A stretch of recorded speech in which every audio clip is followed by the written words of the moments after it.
44లో 44 కీర్తనలో కొన్ని విషయాలు చూసుకుని మనము ముందుకు వెళ్దామండి. 44 కీర్తన 44వ కీర్తన మొదటి వచనం నుండి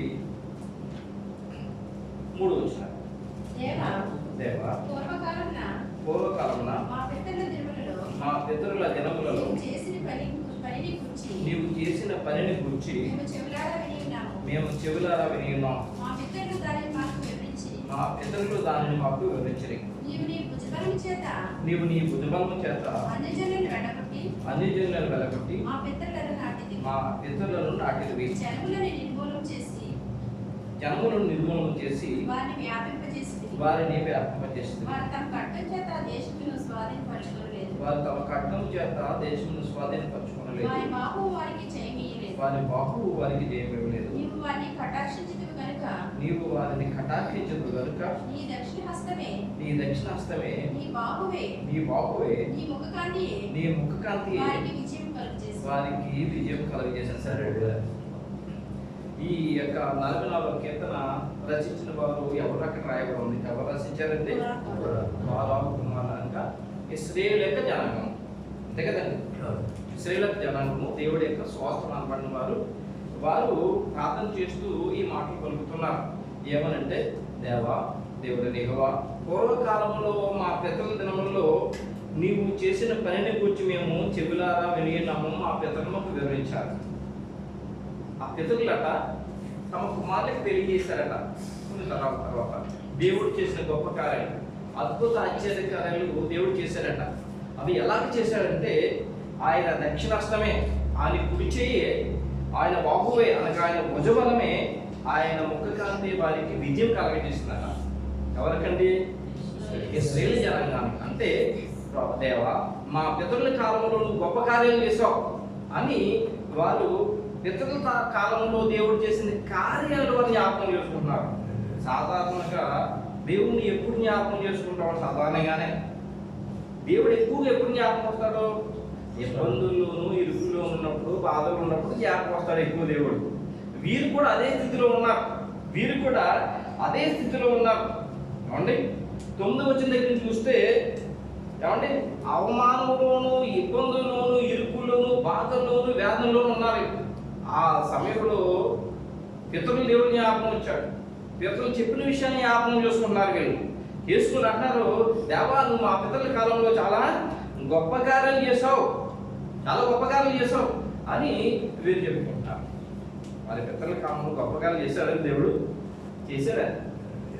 చేశాడని దేవుడు. అలాగనగా నిర్గమకాండం దగ్గర నుండి యెహోషువ వరకు చూసినట్లయితే గొప్ప కార్యాలు దేవుడు వారి పితరుల కాలంలో చేశాడు.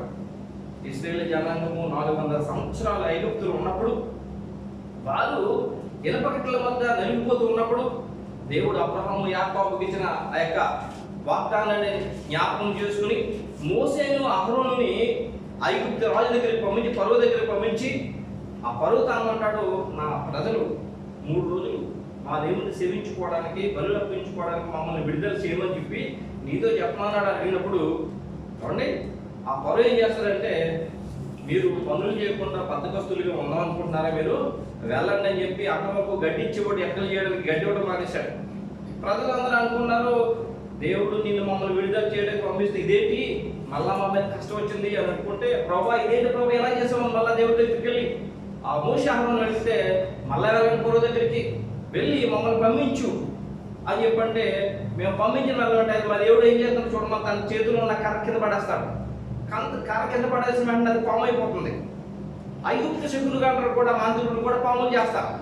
వారి కర్రలు కూడా పడేస్తే అవి కూడా పాములు అయిపోతాయి.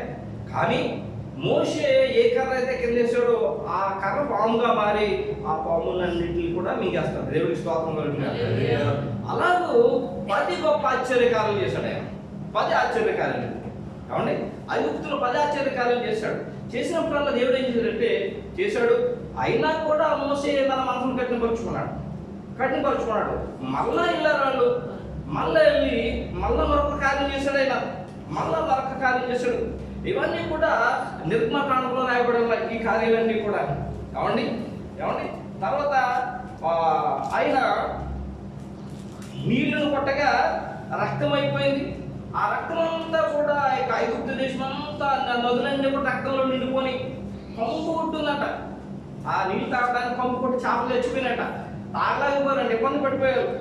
మళ్ళీ వేడుకున్నారు, మీ దేవుని అడుగు, ప్రార్థన చేయి, మేము పంపిస్తానని చెప్పి వెళ్ళి ప్రార్థన చేస్తే మళ్ళీ నీళ్ళు మామూలుగా అయిపోతే మళ్ళా మామూలే వాళ్ళు మళ్ళా కఠినపరి చూసుకున్నాడు. అలాగే మళ్ళా ఆయన దూలుని కొట్టగా అవి ఏమైపోయినట్ట, దూలుని కొట్టగా అంటే పేరైపోయినట్ట. పేరైపోయి బొబ్బలు వచ్చేసినట్టు వాళ్ళకి. మళ్ళా బాధపడ్డారు. మళ్ళా మోషే అహరోనుని పిలిచారు, మీ దేవుని ప్రార్థన చేయమన్నారు. ప్రార్థన చేసిన తర్వాత మళ్ళీ మామూలు అయిపోయి మళ్ళా కట్టుకొచ్చుకున్నాడట. మళ్ళా ఏగలు గుంపుడు పంపించాడు ఆయన. కాబట్టి ఏగలు గుంపు పంచే ఇల్లంతా ఏగలే. తర్వాత మెంటలు పంపించాడు, కప్పలను పంపించాడు. వారు పిండి పిసికి తొట్టులో సహా కప్పలు వచ్చేసి అట విసుక్కుపోయారట జనాలు. విసుక్కుపోయారు కానీ మళ్ళా మోషన్ పిలిపించుకోడు, అహరోను పిలిపించుకోడు, ఈసారి నువ్వు తప్పనిసరి పంపించేస్తాను, మీరు వెళ్ళి దేవుడు ప్రార్థన చేయమంటే వాళ్ళు ప్రార్థన చేస్తున్నవారు. ఏమండి మళ్ళీ కప్పలు వెళ్ళిపోయి మళ్ళా కఠినపరుచుకున్నాడు. ప్రియమైన సంగమం, ఇలాగా దేవుడు ఎందుకు కఠినపరుచుకున్నాడు? దేవుడు ఎందుకు ఆ యొక్క ఫరో హృదయాన్ని కఠినపరిచాడంటే ఆయన శక్తిని, ఆయన సామర్థ్యాన్ని చూపించడానికి ఫరో హృదయాన్ని ఆయన కఠినపరిచాడు. ఫరో హృదయాన్ని కఠినపరిచాడు 10 మార్లు మరి చేసినా కూడా కఠినపరిచాడు. 9 మార్లు 10వ మారు ఇక ఆయన.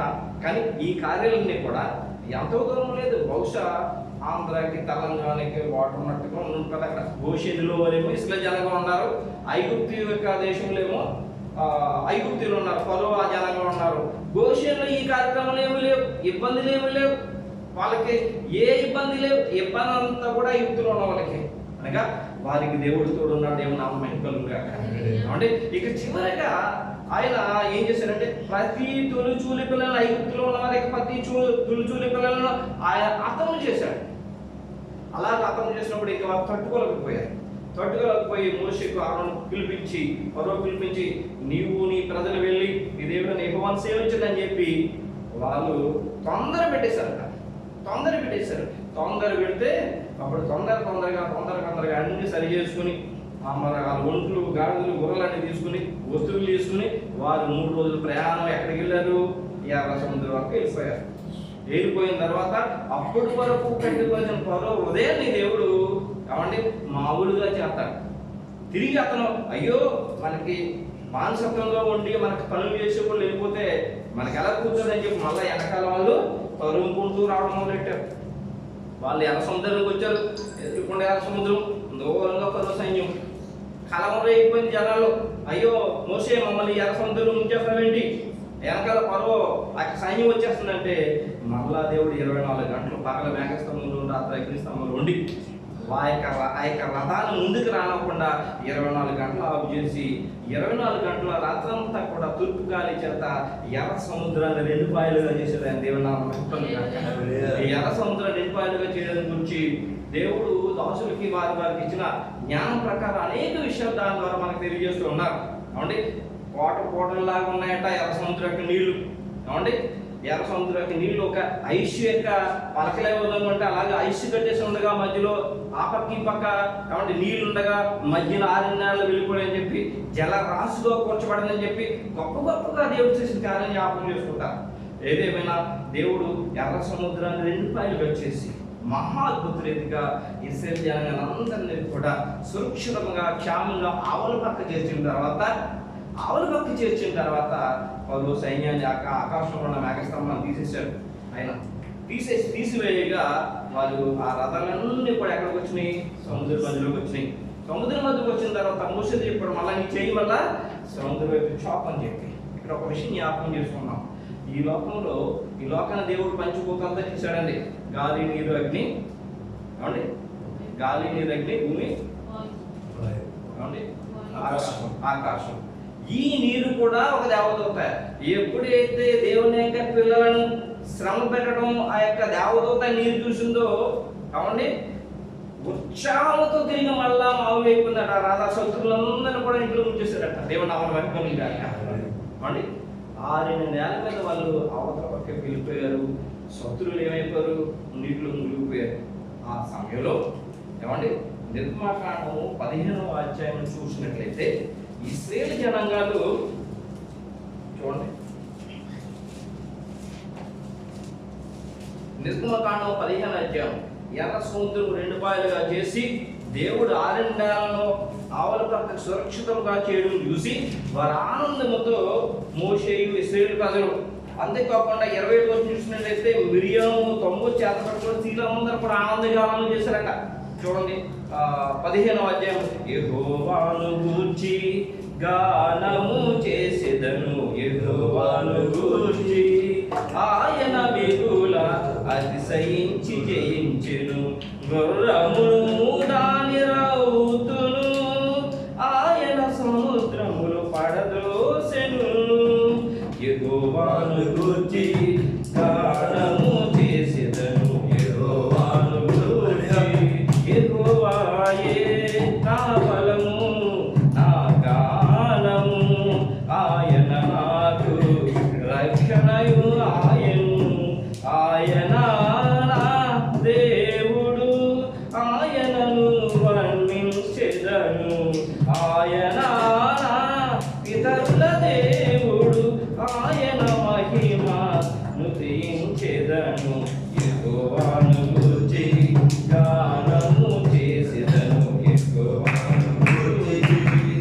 యెహోవా యుద్ధశూరుడు, యెహోవా అని ఆయనకు పేరు, ఆయన పరురథములను అతని సేనను సముద్రములో పడద్రోసెను, అతని అధిపతులలో శ్రేష్ఠులు ఎర్ర సముద్రములు మునిగిపోయిరి, అగాధ జలములు వారిని కప్పెను, వారు రాతి వలె అడుగంటి పోయిరి.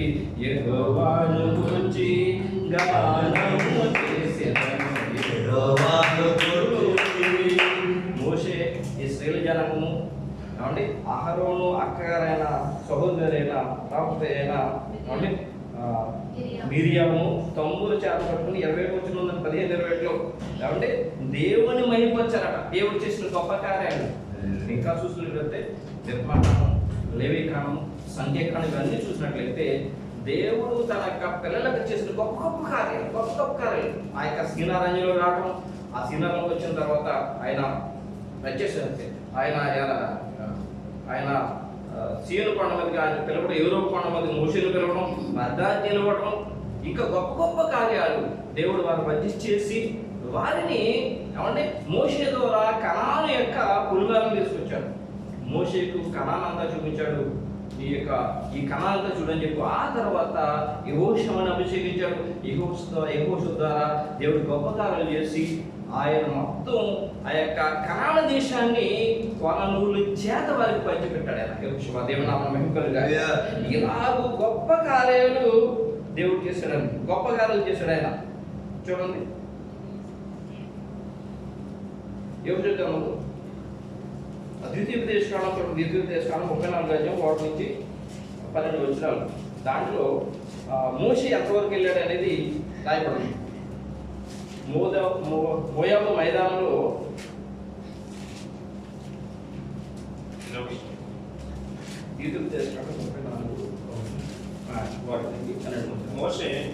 మోయాబు మైదానం నుండి ఎరుకో ఎదురున్న పిస్గా కొండ వరకు పోయి నెబో శిఖరమునకు ఎక్కెను. అప్పుడు యెహోవా దాని వరకు గిలాదు దేశం అంతయు, నఫ్తాలి దేశం అంతయు, ఎఫ్రాయిము, మనష్షేల దేశమును, పశ్చిమ సముద్రముల వరకు, యూదా దేశం అంతయు, దక్షిణ దేశమును, సోయారి వరకు ఈత చెట్లు గల ఎరుకో లోయ చుట్టూ మైదానమును అతనికి చూపించును.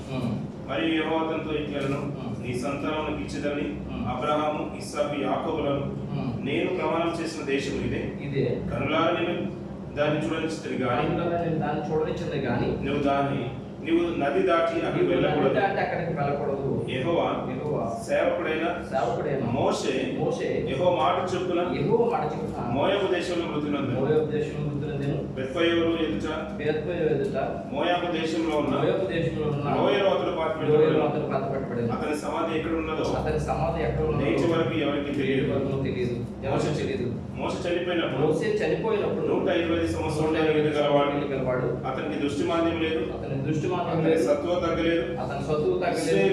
ఇశ్రాయేలీయులు మోయాబు మైదానంలో మోషేను బట్టి 30 దినములు దుఃఖం సల్పగా మోషేను కూర్చిన దుఃఖము సల్పిన దినములు సమాప్తమాయెను. మోషే తన చేతులను నూను కుమారుడైన యెహోషువ మీద ఉంచి గనుక అతడు జ్ఞానాత్మపూర్ణుడాయెను. కాబట్టి ఇశ్రాయేలీయులు అతని మాట విని యెహోవా మోషేకు ఆజ్ఞాపించినట్లు చేసిరి. ఇక యెహోషువ ప్రజలందరినీ కూడా తీసుకుని ఆ యొక్క కనాను దేశం అంతా కూడా జయించి వారికి అందరూ కూడా కనాను దేశాన్ని అయినా పలుకుల చేత వారికి పంచి ఇస్తాడండి. దేవుడి నామం మహిమకలును గాక. అలాగ పంచిస్తాడు. ఇలాగూ దేవుడు గొప్ప కార్యాలు చేసి అబ్రహాము, ఇస్సాకు, యాకోబులకు ఇచ్చిన వాగ్దానాన్ని నెరవేర్చాడు. ఆ విషయాన్ని కీర్తన గ్రంథం 44వ అధ్యాయం 1-3 తెలియజేస్తున్నారు. అహరోను కుమారుడు పూర్వకాలంలో ప్రభా గొప్ప కార్యాలు చేసావు, మా పెద్దలకి మీరు చాలా గొప్ప కార్యాలు చేసావు నాయన, అవి మేము జ్ఞాపకం చేసుకుంటామని చెప్పి ఇప్పుడు ఏమన్నారంటే పూర్వకాలంలో గొప్ప కార్యాలు చేశారు కదా, వారు జ్ఞాపకం చేసుకుంటారు. మరి చూడండి ఎందుకు అంటే పూర్వకాలంలో జ్ఞాపకం చేసుకోవడానికి కారణం ఏంటంటే వారి కుమారుల కాలంలో వారికి ఏముందంటే కష్టం వచ్చింది, ఎప్పుడు వచ్చింది. చూడండి 9వ వచనం దగ్గర నుండి 14వ వచనం చూడండి. 44వ కీర్తన. అయితే ఇప్పుడు నీవు మమ్మల్ని విడనాడి అవమానపరిచి ఉన్నావు, మా సేనలతో కూడా నీవు బయలుదేరకే ఉన్నావు. శత్రువులు ఎదుట నిలువకుండా మమ్మల్ని వెనుకకు పారిపోయి చేసి ఉన్నావు. మమ్మల్ని ద్వేషించేవారు ఇష్టము వచ్చినట్టు మమ్మల్ని దోచుకొనిచున్నారు. భోజన పదార్థముగా ఒకడు గొర్రెలను అప్పగించినట్టు నీవు మమ్మల్ని అప్పగించి ఉన్నావు. అన్యజనులకు మమ్మల్ని చెదరగొట్టి ఉన్నావు. అధికమైన వెల చెప్పక ధన ప్రాప్తి లేక నీవే నీ ప్రజలకు ఉన్నావు. మా పొరుగు వారి దృష్టికి నీవు మమ్మల్ని నిందాస్పదముగా చేసి ఉన్నావు.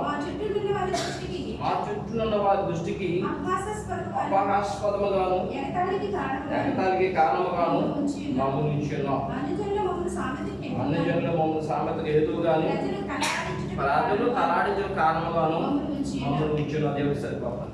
ఇతరుల కాలంలో గొప్ప కార్యాలు చేసిన దేవుడు వారి కుమారుల కాలం వచ్చినప్పటికీ తర్వాత తరంలో ఎందుకు చేయట్లేదు దేవుడు? అయితే ఎందుకు చేయలేదు దేవుడు? ఆలోచించండి.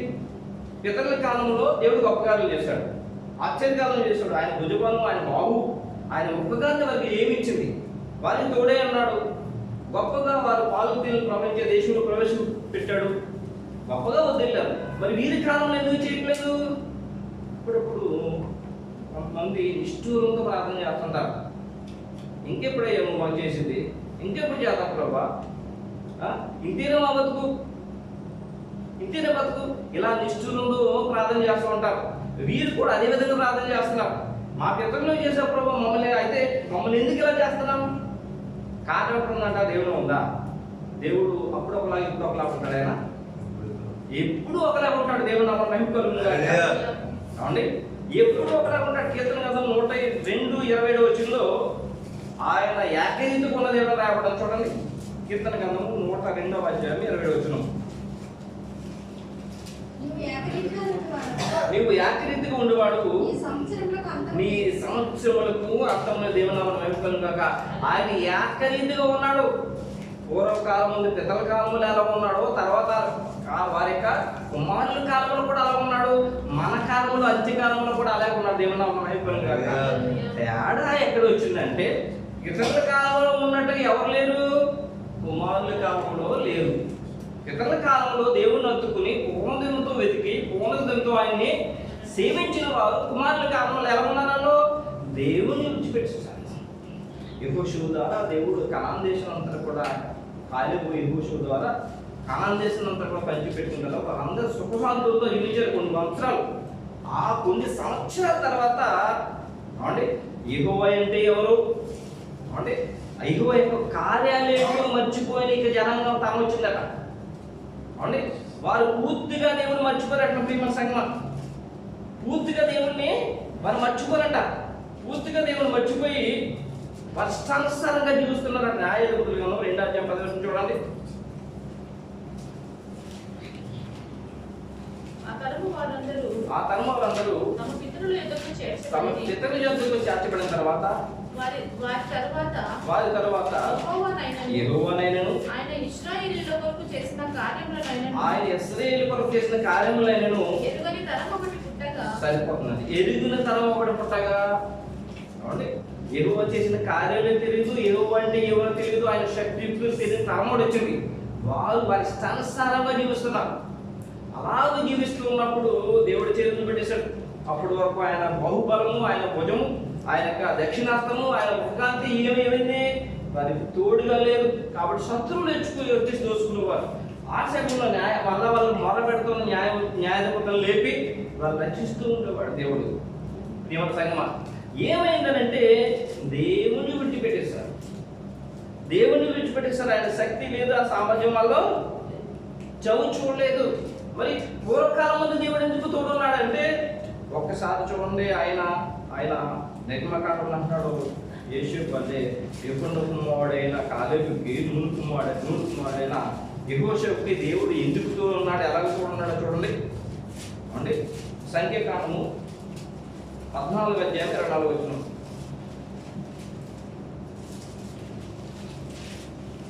సంఖ్యాకాండం 14:24. నా సేవకుడైన కాలేబు మంచి మనసు కలిగి పూర్ణ మనసుతో నన్ను అనుసరించిన హేతువు చేత అతడు పోయిన దేశంలో అతను ప్రవేశపెట్టిన దేవుడి నామమునకు మహిమ కలుగును గాక. ఏమండి, పూర్ణ మనసుతో ఎవరిని అనుసరించారట? దేవుడని యెహోవాని పూర్ణ మనసుతో అనుసరిస్తే దేవుడు ఏం చేస్తాడు? తోడై ఉంటాడు. దేవుడు నామమునకు మహిమ కలుగును గాక. చూడండి, ఈయన ఏమండి అదేవిధంగా కాలేబును నూను కుమారుడు యెహోషువ గురించి సంఖ్యాకాండం 14:30 రాయబడిన చూడండి. వీళ్ళిద్దరి గురించి యెఫున్నె కుమారుడైన కాలేబును నూను కుమారుడైన యెహోషువయు తప్ప మిమ్మును నివసింపచేయుదునని నేను ప్రమాణం చేసిన దేశమందు మీలో ఎవరునూ ప్రవేశించరు. వారిద్దరే పూర్వోదయంతో దేవుని ఏం చేశారట? అనుసరించారు, పూర్వోదయంతో సేవించారు. అండి పూర్వోదయంతో సేవించారు. అందుకే యెహోషువ తాను వృద్ధుడైపోయి చివరి కాలం వచ్చినప్పటికీ యెహోషువ తాను చివరికి వచ్చేటప్పటికి ఇశ్రాయేలు ప్రజలందరితో చెప్తాడైనా, మీ దేవుడు ఆయన ఏ విధంగా పూర్ణోదయంగా అనుసరించాడు, మీరు కూడా అదే విధంగా పూర్ణోదయంగా అనుసరించారని చెప్పి యెహోషువ గ్రంథం 22:5 చెప్తున్నారు. చూడండి, యెహోషువ గ్రంథం 22:5. అయితే మీ పూర్ణోదయంతోను మీ పూర్ణ ఆత్మతోను మీ దేవుడైన యెహోవాను ప్రేమించుచు ఆయన మార్గములన్నిటిలో నడుచుకొనుచు ఆయన ఆజ్ఞలు గైకొనుచు ఆయనను హత్తుకొని ఆయనను సేవించుచు యెహోవా సేవకుడైన మోషే మీకు ఆజ్ఞాపించిన ధర్మమును ధర్మశాస్త్రమును అనుసరించి నడుచుకోండి అని చెప్పి ఆ ప్రజలందరికీ దీవించి, యోర్దాను అవతల నుంచి కూడా యుద్ధంలో పాల్గొనడానికి వచ్చిన వాళ్ళందరూ కూడా దీవించి మీ యొక్క ప్రాంతాలకు మీరు వెళ్ళిపోవడం సుఖంగా జీవించడం పంపించాడే. దేవుడు నామమునకు మహిమ కలుగును గాక. వారు పూర్ణోదయంతో అనుసరించారు కాబట్టి దేవుడు అలా తోడున్నాడు. ఆయన బాహుబలము, ఆయన యొక్క దక్షిణాస్తం తోడుకుంది. ఆ తర్వాత జనాలు ఏం చేశారు? దేవుని సేవించడం మానేశారు, వాళ్ళ ఇష్టానుసారంగా జీవిస్తున్నారు. అందుకే వాళ్ళ సనుకులు గొంతులు ఆ కాలంలో కాదండి, ఈ కాలం వరకు కూడా ఎవరైతే దేవుని పూర్వోదయంతో చేస్తారో, ఆయన భయము భక్తి కలిగి ఉంటారో, అయితే నా దేవుడు చూస్తున్నాడు అని చెప్పి భయం కలిగి ఉంటారో, వారికి ఇప్పుడు కాదు ఎప్పుడు తోడుంటాడు. దేవుని నామమునకు మహిమ కలుగును గాక. రేపు వచ్చేంత భూకంపం, లేకపోతే రేపు వచ్చేంత ప్రపంచం మీద విపత్తు అనగా, ఏమండి ముందు రోజే తన దోషం తప్పించగల సమర్థుడు ఆయన భయభక్తి కలవాలి. దేవుడు నామమునకు మహిమ కలుగును గాక. ఏమండి ఆది కాలంలో చూసినట్లయితే, ఏమండి నీవే ఈ తరంలో నీతిమంతుడివై ఉండి చూసినని చెప్పి ఆదికాండం 7:7 ఎవరున్నాడండి? నోవాహుతో అన్నాడు. ఈ తరంలో అనగా తరాలు మారినా యుగాలు మారినా దేవుని భయభక్తులు కలిగి వారిని మాత్రం ఆయన వదిలిపెట్టాడు ఎప్పుడు కూడా. దేవుని నామమునకు మహిమ కలుగును గాక. వీరు ఎలా ఉన్నారట? ఆయన అనుసరించట్లేదు, ఇష్టానుసారంగా జీవిస్తున్నారు కాబట్టి ఏమండి వాళ్ళట శత్రువుని శత్రువులు నిలబడట్లేదట. ఏమండి వాళ్ళు ఇష్టం వచ్చినట్లుగా వాళ్ళు చేస్తారట. భోజన పదార్థములు ఒకడు అమ్మినట్లు గొర్రెల కొరకు మార్పు చేసి భోజన పదార్థం నుంచి గొర్రెలు తీసుకున్నట్లుగా వీళ్ళ జీవితాలు అయిపోయినట్టు అపాశ్వదం కారణం అయిపోయారట. దేవుని ప్రజలు గొరుక్కుని సొనుక్కుని ఏడుస్తా బాధపడుతుంటే ఆయన సంతోషిస్తారా? ప్రియమైన సంగమా, ఎప్పుడు సంతోషించడం. కానీ ఒక దైవజనుడు ఏమన్నాడు తెలుసంటే, దేవుడు తన పిల్లల కొరకు ఏమండి దేవుడు తన పిల్లల పట్ల గొప్ప ఆలోచన కలిగి ఉన్నాడని, ఏమండి తన పిల్లలు గొప్పవారుగా అత్యున్నతమైన స్థానంలో ఉండాలని ఆయన ఆలోచన కలిగి ఉన్నాడని చెప్పి ఒక భక్తుడు తెలియజేస్తున్నాడు. ఆయన గురించి మనం ధ్యానించుకున్నామండి. అనగా లోకంలో ఉన్న దేవుని పిల్లలు ఎలా ఆయన ప్రణాళిక ఎలా ఉందో, ఆయన ఎలా అనుకుంటున్నాడో మరి ప్రత్యేకించి దావీదు గారు చెప్తున్నారు. కీర్తన గ్రంథం 8వ అధ్యాయం 3-9 వచనాలు. ఇవి ప్రతి పిల్లలు కూడా దేవుని పిల్లలు అనుసరించవలసిన ప్రాముఖ్యమైన విషయాలండి. చూడండి 8వ అధ్యాయం 3-9 వచనాలు. నీ చేతిపై నీ ఆకాశములను నీవు కలుగు చేసిన చంద్ర నక్షత్రములను నేను చూడగా నీవు మనుషుని జ్ఞాపకం చేసుకునేటప్పుడు వాడేపాటి వాడు, నీవు నరపుత్రుని ధరించిన వాడేపాటి వాడు,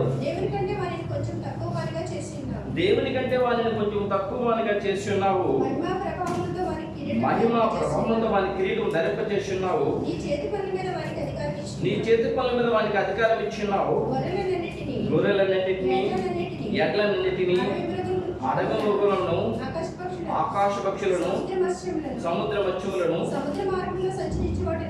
సముద్ర మార్గంలో సంచరించే వాటి అన్నిటిని వారి పాదముల కింద ఉంచి ఉన్నావు. యెహోవా మా ప్రభువా, భూమి అనంతటా నీ నామము ఎంత ప్రభావం కలది. దేవుడికి స్తోత్రం కలుగుతుంది. నీ చేతి పని నీ ఆకాశంలో నీవు కలుగు చేసిన చంద్ర నక్షత్రంలో నేను చూడగా నీవు మనుషుని జ్ఞాపకం చేసుకుంటే వాడు ఏపాటి వాడు, నీవు నరపుత్రుని దర్శించడానికి వాడు ఏపాటి వాడు. దేవుడు కలగ చేసిన సూర్యచంద్ర నక్షత్రాలు ఈ లోకాన్ని మహా లోకాన్ని గనక చూసినట్లయితే వాటి ముంద మనిషి యొక్క ఆయుష్కాలం ఎంత, మనిషి యొక్క శక్తి ఎంత, మనిషి యొక్క బలం ఎంత. ఒక పర్వతం ఎదుర్కొంటే వెళ్ళి మనం భుజబలం ఉన్నాం కూడా ఎలా ఉంటుందండి? కొండ ఎదుర్కొంటే ఎలక్ట్రాన్ ఒత్తిసినట్లు ఉంటారు. ప్రియమైన సంగమా, అలాగే కొన్ని కోట్ల సంవత్సరాల నుంచి దేవుడు సూర్యచంద్ర నక్షత్రాలని ఆకాశం కలగజేసి నడిపిస్తున్నాడు. ఏమండి ఆ వాటి ముందు మనిషి యొక్క ఆయుష్కాలం ఎంతండి? బహు కొంచెం. కొన్ని పూర్వకాలం ముందు ఆదాము జీవించింది ఒక 900 సంవత్సరాలు అనుకోండి, మరి ఇప్పుడు వచ్చినప్పటికీ 800 సంవత్సరాలు. అయినా కూడా కోట్ల కాలం ముందు మనిషికి ఆయుష్కాలం అంతా అదే అంటున్నాడు. ఏమన్నాడంటే, నీవు కలుగు చేసిన చంద్ర నక్షత్రములను చూడగా నీవు మనుషుని జ్ఞాపకం చేసుకుంటే వాడేపాటి వాడు, నీవు నరపుత్రుని దర్శించిన వాడేపాటి వాడు. ఏ పాత్రం ఆయుష్కాలం ప్రభా నరులందరిది, ఏ పాటి శక్తి ప్రభా నరులందరిది.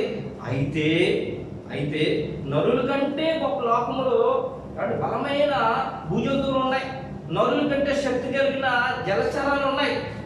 ప్రియమైన సంగమా, వాటికి ఉన్న శక్తి కూడా మానవులు లేదు. అయితే ఆ జలచరాలు కానీ, సముద్రంలో ఉన్న జలచరాలు కానీ, భూమి మీద ఉన్న జంతువులు కానీ దేవుడు భూమితో పుట్టింపజేశాడు. కానీ మనుషుని, నిన్ను నన్ను లోకంలో ఉన్న మనుషులందరినీ కూడా ఆయన ఎలా చేశాడో తెలుసండి? ఎలా చేశాడండి? ఆయన స్వరూపంలోనూ ఆయన కోరిక చెప్పిన దేవుడు నామన మైపల్గా చెప్పాలి. ఆయన స్వరూపంలోనూ ఆయన కోరికలో ఆయన చేసుకున్నాడు. కాబట్టి దేవుడు ఏం చేస్తున్నాడట? దేవుని కంటే వారిని కొంచెము తక్కువ వానిగా చేసి ఉన్నావు, మహిమ ప్రభావంతో వానికి కిరీటము ధరింపచేసి ఉన్నావు, నీ చేతి పనుల మీద వానికి అధికారం ఇచ్చి ఉన్నావు, గొర్రెలన్నింటినీ ఎడ్లన్నింటినీ అడవి మృగములను ఆకాశ పక్షులను సముద్ర మత్స్యములను సముద్ర మార్గంలో సంచరించే వాటన్నింటినీ వారి పాదముల కింద ఉంచి ఉన్నావు. ఇప్పటి వరకు మనం చెప్పుకున్నాం, కోట్ల సంవత్సరాలుగా ఉన్న యొక్క సూర్య నక్షత్రాల ఆకాశాలన్నీ కూడా ఆయన కుమారుడైన తన పోలుకు చెప్పిన తన స్వరూపంలో చేసిన కుమారుడు పాదముల కింద ఉంచాడంట. దేవుడు అవన్నీ కూడా ఆయన కుమారుడిలోకి వచ్చాడట. ఎందుకు చెప్తా తెలుసండి? ఆయన ఒక మాట మనం చెప్తాం, మాట్లాడుకుంటాం. ప్రతి తండ్రి కూడా తన కుమారుడు ఉన్నతమైన స్థానంలో ఉండాలని కోరుకుంటాడు. ప్యూర్ పనిచేసి ఆయన ఏమనుకుంటాడంటే, నా కుమారుడు ఆఫీసర్ అవ్వాలనుకుంటాడు. ఆఫీసర్ పనిచేసి ఆయన ఏమనుకుంటాడు, నా కుమారుడు కలెక్టర్ అవ్వాలనుకుంటాడు. కలెక్టర్ గారు అంటే దేశాన్ని పరిపాలించాలనుకుంటాడు తన కుమారుడు. మన మనుషులకి అంత గొప్ప ఆలోచన ఉన్నప్పుడు దేవుడికి ఇంకెంత గొప్ప ఆలోచన ఉంటుందండి. దేవుడు కూడా తన పిల్లలను ఉన్నతమైన స్థానంలో ఉండాలని కోరుకుంటాడా లేదండి? కోరుకుంటాడు లేదా? తప్పనిసరిగా కోరుకుంటాడు. ప్రియమైన సంగమా, తన పిల్లలను ఉన్నతమైన వారిగా ఉండాలని కోరుకుంటాడు. ఆయన గొప్ప వారిగా ఉండాలని కోరుకుంటాడు. ఆ ఉద్దేశంతోనే చేసుకున్నాడు. ఏమండి? సర్వశక్తి గల దేవుడి యొక్క కుమారుడు శక్తి కలిగి ఉండాలని కోరుకుంటున్నాడు. ఆయన దేవుడికి స్తోత్రం కలుగుగాక. శక్తి కలిగి ఉండాలని కోరుకున్నాడు. ఏమండి? ఆయన శక్తి, ఆయన ఆలోచనలు, ఆయన ఉద్దేశాలను తెరవక మరి లోకంలో ఉన్నవారు ఇష్టానుసారంగా జీవిస్తున్నారు. ఎవరైతే ఆయన దేవుడు నన్ను ఎందుకు కలగజేశాడు, దేవుడు నన్ను ఎందుకు పుట్టించాడు, నా ఎడల ఆయన ప్రణాళిక ఏంటి, ఆయన ఉద్దేశం ఏంటి అని చెప్పి ఆలోచన కలిగి వారు జీవించినట్లయితే వారిని గొప్పవారుగా చేయడానికి సిద్ధంగా ఉన్నాడు. ఆయన దేవుని నామమున మహిమకలుగుగా. గొప్పవారుగా చేయడానికి ఆయన సిద్ధంగా ఉన్నాడు. యోసేపును చూద్దాం. ఏమండి? యోసేపు గారిని చూద్దాం. ఎవరో యాకోబు కుమారుడైన యోసేపు ఐగుప్తు దేశంలోకి బానిసగా వెళ్ళాడు. బానిసగా వెళ్ళిన అతను బానిసగా ఉంచాడా? దేవుని ఎప్పుడు మర్చిపోలేదు. ఆయన ఆలోచనలు ఎప్పుడు దేవునితో ఉన్నాయి. దేవుడి ఉద్దేశాలు నెరవేర్చడానికి ఎప్పుడు పరిశుద్ధంగా యథార్థంగా జీవించాడు. ఒక కాలం వచ్చింది ఆ యొక్క ఐగుప్తు దేశంలో ఫరోతో మాట్లాడాడు, కలకలక చేశాడు. ఆయన అంటాడు కదా, ఫరో అంటాడు తెలుసా, ఫరో నేనే, అయితే నీ సెలవు లేక ఐగుప్తులో ఎవ్వరు కూడా చెయ్యి ఎత్తడానికి వీలు లేదు. దేవుని నామమున మహిమకలుగుగాక. చూడండి, ఆదికాండము 41వ అధ్యాయం 44వ వచనం. ఫరోను నేనే, అయినను నీ సెలవు లేక ఐగుప్తు దేశమంతటను ఏ మనుషులను తన చేతినైనను కాలునైనను ఎత్తకూడదని చెప్పాను. దేవుడు నామమున మహిమకలుగుగాక. అంత గొప్పగా తన పిల్లలు ఉండాలని కోరుకుంటాడు. ఎందుకంటే యోసేపు ఎలా ఉన్నాడంటే ఉద్దేశంలో పరిశుద్ధత, చేతుల్లో పనుల పరిశుద్ధత, దేవుని యందు భయం భక్తి కలిగి ఉన్నాడు. ఏమండి? ఆయన పూర్వోదయంతో దేవుని సేవిస్తున్నాడు యోసేపు గారు. కాబట్టి ఉన్నతమైన స్థానంలో వచ్చి ఇంకా ఏమన్నాడంటే, నా కుటుంబానికి నువ్వు అధికారం ఉండమని చెప్పాను. 41 చూడండి, 41 అధ్యాయం 4వ వచనం. నా కుటుంబానికి నీవు నా ఇంటికి అధికారివై ఉండవలెను. నా ప్రజలందరూ నీకు విధేయులై ఉందురు. సింహాసన విషయంలో మాత్రమే నేను నీకంటే పైవాడనై ఉందునని యోసేపుతో చెప్పిన దేవుని నామమున మహిమకలుగుగాక. తండ్రి కూడా అదే విధంగా ఉన్నాడు. ఆయన సింహాసనం మీద కూర్చుంటాడు. ఏమండి? యాలమని తన కుమారులో చెప్తాడు. దేవుని నామమున మహిమకలుగుగాక. యాలమని. ఏమండి? నేను కూర్చునే సింహాసనం మీద మిమ్మల్ని కూర్చోబెడతాను అన్నాడా లేదా ఆయన? ఏమండి? మీరు జయించినట్లయితే నాతో పాటు మీరు ఆ సింహాసనం మీద కూర్చోబెడతాను అన్నాడు ఆయన. నీ వారసత్వముకై నా జయము కోరింది నీవేనని అత్యున్నతమైన సింహాసనమును నాకిచ్చుటలో నీవు నీ వారసత్వముకై నా జయము కోరింది నీవేనని అత్యున్నతమైన సింహాసనమును నాకిచ్చుటలో నీవు అసాధ్యమైనది ఏమున్నది, అసాధ్యమైనది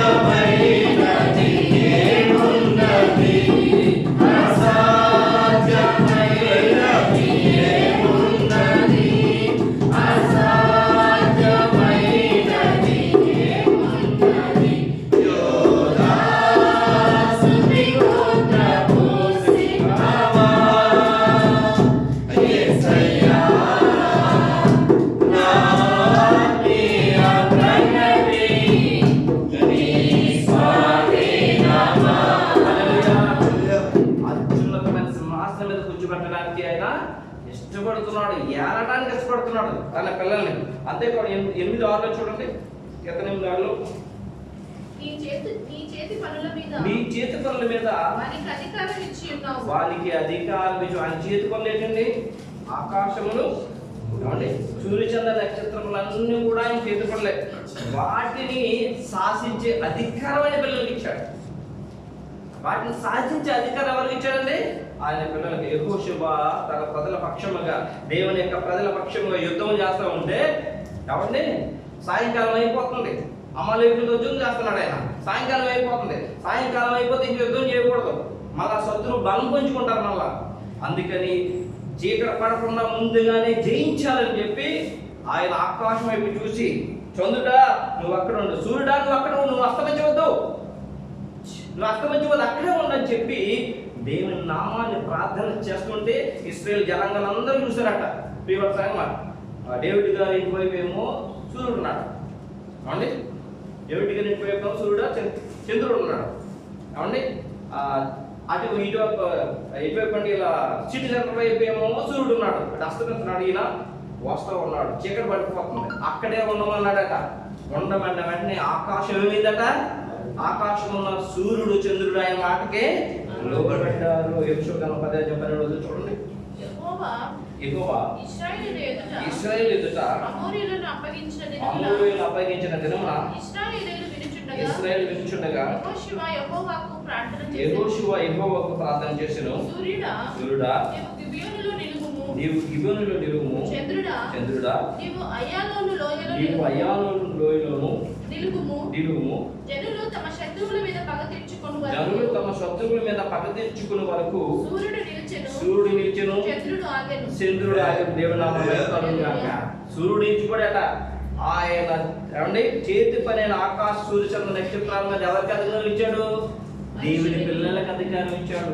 ఏ కుమారుడైతే ఏ కుమార్తె అయితే ఆయనకు లోబడి పూర్ణ జీవితాన్ని సంచరిస్తారో, కాలాలు మారినా యుగాలు మారినా ఆయన మాత్రము మారని దేవుడు. మన ఆలోచన ఆయనందే ఉండాలి. దేవుని అభిప్రాయంగా మోషే ఐగుప్తు నుంచి జనాంగ లక్షలు కొద్దిగా 7 లక్షల జనాంగం తీసుకుని వస్తున్నాడు.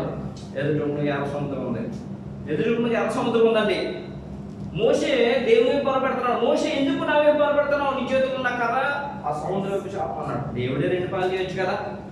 తన కుమారుడు ద్వారా ఎర్ర సముద్రం 2 పాలు ఎందుకు చేయించాడు అనగా, తన కుమారుడు గొప్పవాడు కానీ ఆ జనాంగం అందరూ చూడాలని చెప్పి, కుమారుడు వెనకాల ఉన్న దేవుడు గొప్పవాడు అని చెప్పి దేవుడు బయటపరచాలని. దేవుడు మన బయటగా దేవుడు ఆలోచన ఎంత గొప్పగా ఉన్నాయి, ఎంత గొప్పగా ఉన్నాయి. విభజన చాలా గొప్పగా ఉన్నాయి దేవుని ఆలోచన. అయితే దేవుని పిల్లలు జయించలేని వారిగా ఉన్నారు, జయించలేక ఓడిపోయే వారిగా ఉన్నారు. కాబట్టి తన పిల్లలు చేయలేని పనిని, తన పిల్లలకి ఏ అధికారం మీద ఇచ్చాడో అధికారం కోల్పోయి లోకాన్ని ఏలమంటే లోకానికి దాసులైపోయి బానిసులైపోయి ఉండడం చూసిన దేవుడు ఆయన శరీరం దాల్చుకుని 2000 సంవత్సరాల భూమి మీదకి వచ్చి మన సంగమ ఆయన జయించాడని దేవుడు నామాల వాక్యం కాక ఆయన జయించాడు. ఎబ్రి పత్రిక 2వ అధ్యాయం 6 నుంచి 9 వచ్చినా చూడండి.